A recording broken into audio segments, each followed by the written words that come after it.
نمایی آشنا ای صادر و نامی تو چیست گرم و جوشی داره با من مقصد و کامی تو چیست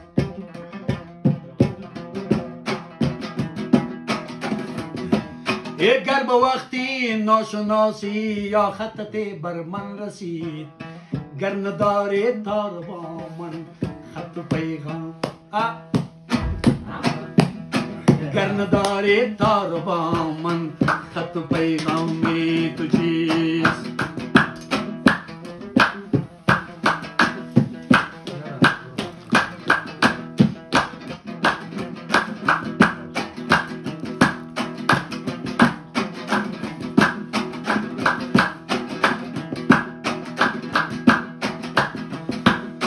کاکل مرغول خود را نمودی چنگ چنگ را نمودی چنگ چنگ حالا چیدی برویت دانه و دامی تو چیست دانه و دامی تو چیست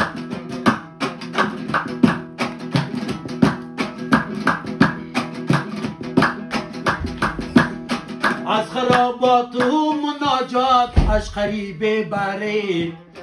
اشقری ببری گر نداری تار با من خط و پیغامی تو چیست حیرتی دارم نمیدانم کی انجامی تو چیست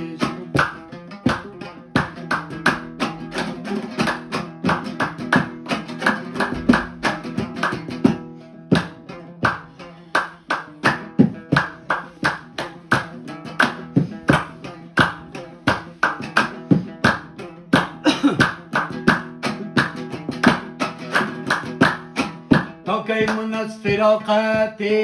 هر لحظه زار گریم ای پیوسته در غمی عشقی در هر مزار گریم جان بلوز